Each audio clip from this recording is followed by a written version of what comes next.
Good afternoon dear students.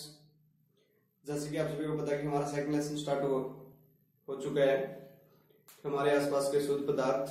तो उसमें हमने मिश्रण के बारे में पढ़ चुके हैं और मिश्रण के टाइप्स के बारे में पढ़ चुके हैं। हम विलियंस, निलंबन और कोलाइड के बारे में पढ़ चुके हैं। तो आज हम पढ़ने जा रहे हैं कि जो हमारे मिश्रण के जो घटक होते हैं उसको कैसे पृथक्करण किया जाता है, कि मिश्रण से कैसे उसको बाहर निकाला जाता है, उस विधियों के बारे में आज हम पढ़ने जा रहे हैं। तो आज का जो हमारा टॉपिक है मिश्रण के घटकों का पृथक्करण करने की विभिन्न विधियां क्या क्या हैं। तो जैसे कि हम विषमांगी मिश्रण को साधारण भौतिक क्रियाओं द्वारा किया जाता है, कि जो हमारा विषमांगी जो मिश्रण होता है, ठीक है, विषमांगी मिश्रण की परिभाषा में पहले पढ़ चुके हैं कि विषमांग ऐसा मिश्रण कि जिसके अंदर विलेय पदार्थ नहीं घुल पाते, वो ज्यों के त्यों रहते हैं, उनको किस विधि के द्वारा अलग किया जाता है। तो वो हमारी भौतिक क्रियाओं के द्वारा अलग किया जाता है। जैसे हाथ से चुनकर, जैसे हमारे दाल के अंदर कई बार कंक्रीट आ जाते हैं, तो उसको हम क्या करते हैं, दाल में से कंक्रीट को हाथ के द्वारा उसको बाहर निकाल देते हैं, ठीक है। तो वो हमारा कौन सा मिश्रण है, विषमांगी मिश्रण। और या छलनी से छानकर उसको क्या कर सकते हैं, हम अलग कर सकते हैं। ये क्या कौन सी क्रिया है, हमारी भौतिक क्रियाएं, ठीक है, जिसको हम आसानी से कर सकते हैं। लेकिन कभी कभी मिश्रण को घटकों को पृथक करने की विशेष तकनीकों का भी प्रयोग में लाया जाता है। वो तकनीकें हैं हमारी 6 प्रकार की तकनीकें हैं। सबसे पहली है हमारी वाष्पीकरण, सेकंड है अपकेंद्रण, थर्ड हमारी ऊर्ध्वपातन, और फोर्थ हमारी क्रोमैटोग्राफी, और फिफ्थ हमारी आसवन, और सिक्स है हमारे प्रभाजी आसवन। ये जो 6 विधियां हैं, 6 विधियां हैं मोस्ट इंपोर्टेंट है। पेपर में कई बार 1 या 2 विधि पूछ लेते हैं, 3 नंबर का क्वेश्चन बना लेते हैं। वाष्पीकरण विधि किसे कहते हैं, अपकेंद्रण विधि किसे कहते हैं, या प्रभाजी आसवन विधि होती क्या है, या क्रोमैटोग्राफी क्या होती है, ठीक है। तो इसको हम डिटेल से पढ़ने जा रहे हैं। सबसे पहले वाष्पीकरण। वाष्पीकरण होता क्या है, विलायक से विलेय पदार्थों को अलग करने की विधि को, कि जैसे विलायक से विलेय पदार्थों को हम, विलायक क्या है हमारा, अगर मान लीजिए जल है, ठीक है, जल के अंदर हमने विलेय पदार्थ डाल दिया। विलेय पदार्थ हमारे जैसे कपड़े हैं, जल के अंदर हमने कपड़े को डाल दिया तो उसके अंदर क्या हो गए, घुल गए, किसके अंदर, जल के अंदर। तो उसको अलग करने की विधि को क्या कहा जाता है, वाष्पीकरण विधि। जैसे हम धूप के अंदर अपने कपड़े को सुखा देते हैं, ठीक है, तो उसके अंदर वो जो जल होता है वो वेपर बनकर के, वाष्प बनकर के ऊपर की तरफ चला जाता है, और जो हमारे विलेय जो पदार्थ हैं वो हमारे रह जाते हैं, ठीक है। जो हमारे कपड़े थे वो हमारे सूख जाते हैं। तो वो किस विधि के द्वारा है, ऐसा वाष्पीकरण विधि के द्वारा। फिर है हमारे अपकेंद्रण विधि। किसी द्रव में मौजूद ठोस कण इतने छोटे होते हैं कि उन कणों को अपकेंद्रण विधि के द्वारा अलग किया जाता है, ठीक है। फॉर एग्जाम्पल है इसका, क्रीम से मक्खन बनाना। जो हमारी क्रीम होती है, जैसे दूध से जो क्रीम निकाली जाती है, तो उसे अपकेंद्रण विधि के द्वारा क्या किया जाता है, हमारा मक्खन को अलग किया जाता है।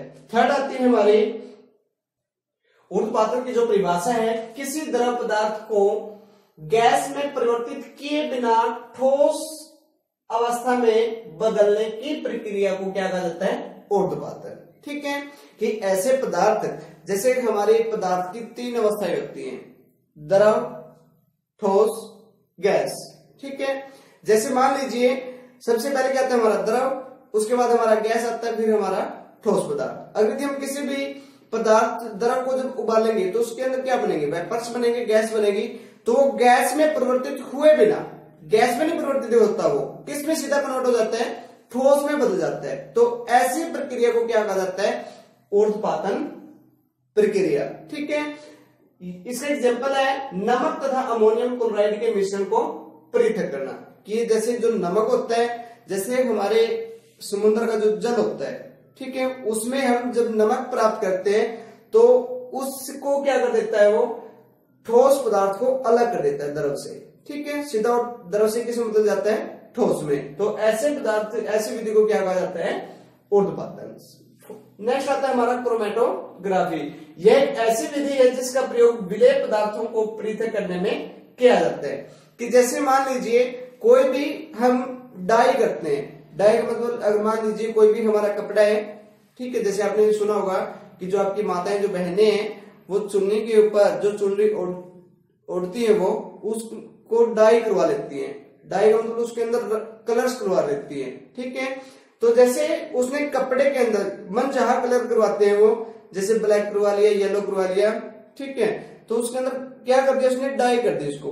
तो डाई से रंगों को पृथक करना, कपड़े से उस रंग को, जो रंग उसने फील किया था, तो उसने अलग कर देना, कौन सी विधि कहलाती है हमारी, क्रोमेटोग्राफी। ठीक है, किसी कपड़े में से रंगों का अलग होना क्या कहलाता है, क्रोमेटोग्राफी।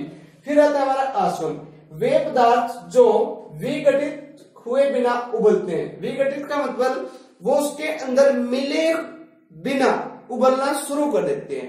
अगर मान लीजिए हमने किसी भी, अगर पानी के अंदर हमने कोई भी सामग्री डाल दी, अगर वो पानी के अंदर नहीं घुलती और वो घुलने के बजाय उबलना शुरू कर देती है, तो ऐसी विधि को क्या कहा जाता है, आसवन विधि, जिनके घटकों के मध्य क्वथनांकों का अधिक अंतराल होता है। कि जिस पदार्थ के अंदर हमने उसको डाला है और जो पदार्थ डाला है उसके बीच के क्वथनांक, उसका बॉइलिंग पॉइंट के बीच में जो अंतर होगा वो कितना होगा, बहुत ज्यादा होगा। ठीक है, उस विधि को कहा जाता है आसवन विधि।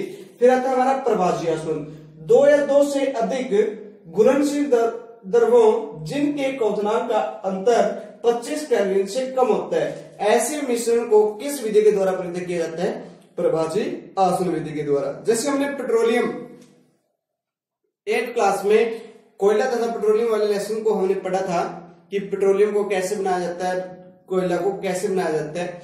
तो जैसे हमारे जो समुद्र के अंदर जो अवशिष्ट, जो हमारे छोटे प्लांट्स होते हैं, पेड़ पौधे होते हैं, उनके गलने सड़ने से, ठीक है, और ऑक्सीजन की अनुपस्थिति के कारण किस में बदल जाते हैं, हमारे द्रव पदार्थ में बदल जाते हैं, तो उसे हमारे क्या बन जाता है, पेट्रोलियम। ठीक है, हमारी पृथ्वी से उस पेट्रोलियम को बाहर निकालने की जो प्रक्रिया होती है, जो विधि होती है, उस विधि को कहा जाता है प्रभाजी आसवन विधि। तो प्रिय बच्चों, ये आपका जो मिश्रण वाला टॉपिक है वो कंप्लीट हो चुका है। आपका एक टॉपिक बचता है शेष, वो हमारा तत्व। ठीक है, नेक्स्ट क्लासेस में हम तत्व के बारे में पढ़ेंगे और हमारा सेकंड लेसन को कंप्लीट कर लेंगे हम। तो आशा है कि सभी बच्चे इस होमवर्क को अपने नोटबुक पे नोट करेंगे और ग्रुप में सेंड करेंगे। Thanks, have a nice day.